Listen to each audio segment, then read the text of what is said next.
Qu'a-t-on avec nous, les amis? On va partir d'en haut, de gauche à droite, en haut en bas. IWC Mark 17, une montre que j'adore, que j'ai achetée en 2015, à l'époque où je bossais aux Galeries Lafayette aux montres. Un petit rappel. Ce cadran noir mat, qui paraît gris anthracite, presque gris clair parfois au reflet du soleil, 41 mm, 40 ou 41 mm, je crois que c'est 41 mm, et ce bracelet cuir. Ça, c'est une montre qui m'a fait vraiment rêver, que j'ai pu me payer aux alentours de 2015, donc il y a un petit moment déjà. J'ai 37 ans, donc en 2015, vous faites le calcul, quel âge j'avais. J'avais pas forcément beaucoup d'argent, mais je voulais me faire plaisir. Ensuite, on a Moonwatch, deux modèles. Deux modèles de Moonwatch, 36 mm et 38 mm que j'ai déjà testé sur la chaîne. Je vous remets le lien en description si vous avez loupé cette vidéo qui vaut vraiment le détour. J'adore ces petites montres à face de lune abordables. Un modèle à quartz, un modèle à remontage automatique. Très joli, très belle présence, très beau bracelet en cuir, très beau boîtier, le cadran magnifique. J'adore, tout ce que j'aime, la boucle Ardillon, c'est top. On a ma première Bell & Ross Vintage Geneva avec le 369 et la trotteuse des secondes à 6 heures. Super modèle, boucle déployante, le bracelet est top. J'avais fait d'autres bracelets aussi sur mesure chez ABP, à l'atelier du bracelet parisien avec le père. Je crois que c'est peut-être le fils qui a repris, mais à l'époque, moi j'avais le père. Je ne sais pas s'il est toujours en vie. Mais en tout cas, je lui avais acheté des très jolis, dans des poceries assez rares, assez exotiques à l'époque. Je te parle de ça, on est en 2008, donc ça fait un petit moment. Qui allait très bien avec des souliers, avec des Fratelli Rossetti. Je me souviens que je patinais moi-même. C'était une belle époque. Maintenant, je suis beaucoup plus sportswear. Alors, on a une Cartier Ronde Solo, le grand modèle, qui est très, très chouette, que j'aime beaucoup. Cartier Ronde Solo, le grand modèle, 42 mm, mais qui est bien parce qu'elle est très fine. Donc forcément, le 42, il correspond bien. Ça fait pas trop gros. Après, si vous avez un petit poignet, j'ai un copain qui l'avait en poignet. Il s'est dit, voilà, j'adore ta montre, je vais l'acheter. Il l'a pris, lui, en 36 mm, mais il doit avoir un poignet environ de 17. Donc là, j'adore, hein, Cartier, bah, on a tout, on a le chemin de fer, on a les chiffres romains, on a les aiguilles bleuies, on a cette couronne de remontoir typique de Cartier, ce bracelet, croco ou lézard, je sais plus, et puis cette boucle déployante de Cartier qui est très jolie, très confortable, très chic. Bon, Cartier, on se trompe jamais. Hein.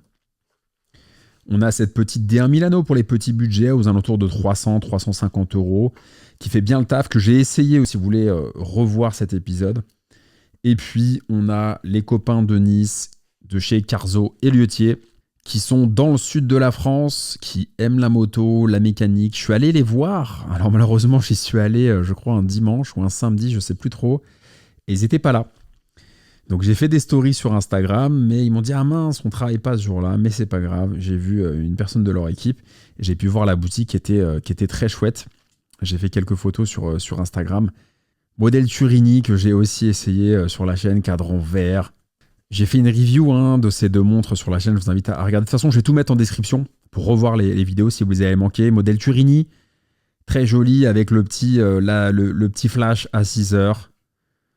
La date à 3 heures, top, vraiment très joli.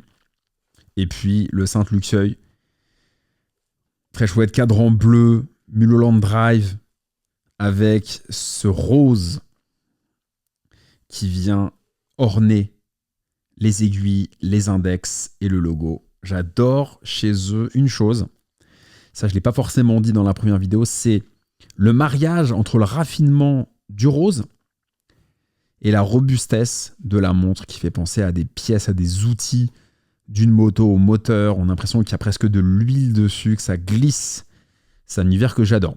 Moi qui fais de la moto aussi. Voilà les amis. N'hésitez pas à me dire celle que vous préférez. Je vais faire d'autres vidéos avec ma collection, puisque là, on est loin de tout avoir. Mais avant de finir, il y a cette petite boîte avec 3 montres de la marque à la couronne que j'aime bien. Souvent, on me dit, oh là là, tu parles que de Rolex, etc. Il y a des gens qui doivent se désabonner parce que il y a que du Rolex et ils n'arrivent pas à en acheter pour diverses raisons. qui les regardent eux.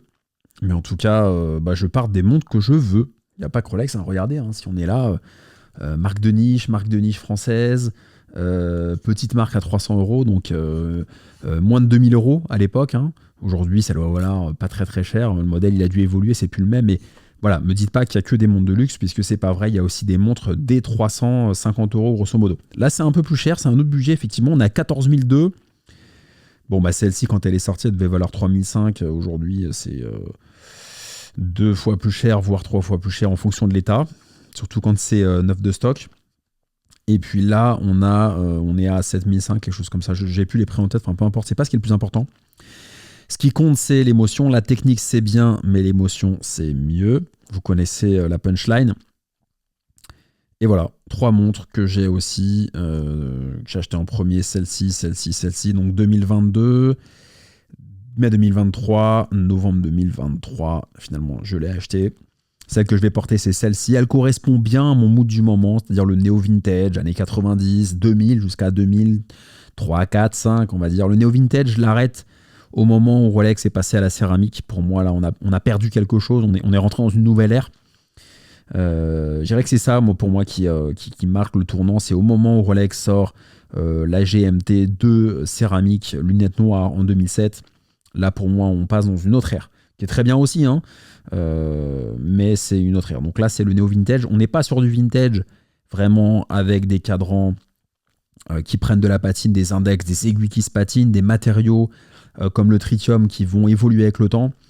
On est sur une montre qui est moderne finalement, mais qui n'est pas non plus trop moderne dans le sens où elle n'a pas des proportions qui sont trop grosses. Je sais que vous adorez l'automobile. C'est l'équivalent, si tu veux, d'une voiture peut-être des années 2005, une belle M3 CSL, une 96 4S, ce genre de choses, si vous aimez les voitures comme c'est mon cas, et c'est beaucoup votre cas aussi. J'espère que cette vidéo vous plaît, j'ai remis tout mon setup, mon super micro. En matériel, il y a au moins ce quoi se payer une autre très belle Rolex par exemple, ou d'autres. Merci à vous, je vous dis à très bientôt, salut.